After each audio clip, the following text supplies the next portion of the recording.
Pourquoi le temps de la chasse est-il important? Présenté par Vincent Vieilleville ainsi que Noah Godbout, que nous allons voir plus tard durant l'exposé oral.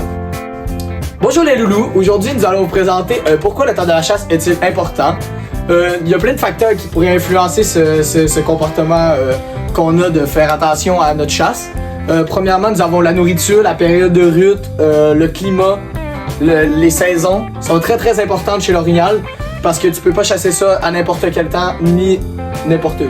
Il y a des places très spécifiques, puis on va en parler d'ici. Puis on va pas aussi parler de leur nourriture qui est très variée niveau végétal, pardon. Et pour garder la survie de la persistance de notre espèce d'orignal au Québec. Ici, nous pouvons voir un magnifique mâle en chaleur. Et ainsi que... Pardon, ça n'avait pas changé. Ainsi que l'orignal qui avait la frousse. Le mâle est en chaleur, communément appelé la période de rut. C'est le moment de la chasse où que l'orignal est le plus susceptible, pardon, on voit pas, qui est le plus susceptible de sortir parce qu'il fait des cris très stridents pour impressionner la femelle, ainsi la faire venir pour qu'il s'accouple, comme nous pouvons voir ici. Le mâle qui réussit à amadouer la chère femelle. Et c'est ça.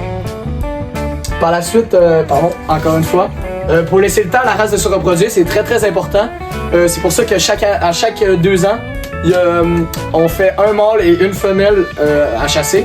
Puis une autre année, c'est juste la femelle qu'on chasse, pas le mâle. Pour laisser le temps au mâle de se reproduire, pour pouvoir mieux persister la race.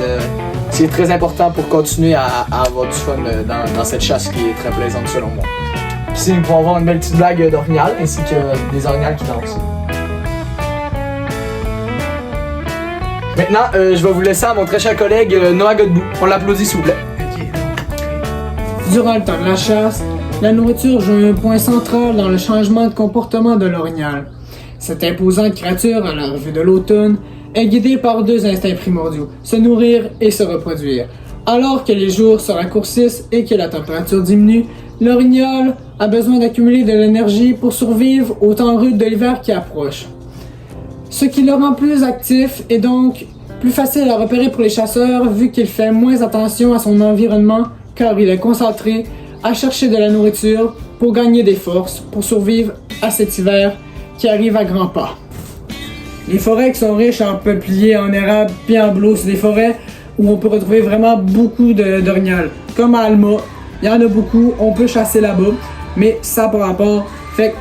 Mais la nourriture, ça c'est très important pour l'orignal à cause du fait qu'il a besoin d'énergie pour combattre les autres mâles et de pouvoir s'accoupler avec la femelle et assurer la paternité de son espèce.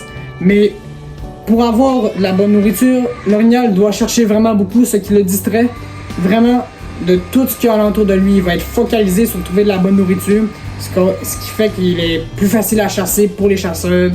Mais en plus de ça, la nourriture qu'il trouve, si elle est pas bonne, il aura pas assez d'énergie, fait qu'il va être pas fort. Mais comme on dit, un orignal bien nourri, c'est un orignal qui est prêt à s'accoupler. Fait que moi je vais vous laisser là-dessus. Maintenant je vais passer à la conclusion. S'il n'y avait pas de temps de la chasse au Québec, on en aurait sûrement plus des orignales dans notre beau pays. On les aurait toutes tués. Mais c'est pour ça que je trouve que c'est bien fait au Québec, nous, le temps de la chasse. Parce que c'est bien réglementé, puis on a même des scientifiques qui s'occupent de savoir le nombre de mâles qu'il y a, le nombre de femelles qu'il y a par population dans nos forêts. Ce qui fait qu'on est capable de chasser la femelle certaines années et qu'il y a d'autres années où on ne peut pas la chasser. Fait que c'est tout pour notre bel exposé sur l'importance du temps de la chasse. Une bonne main d'applaudissements s'il vous plaît.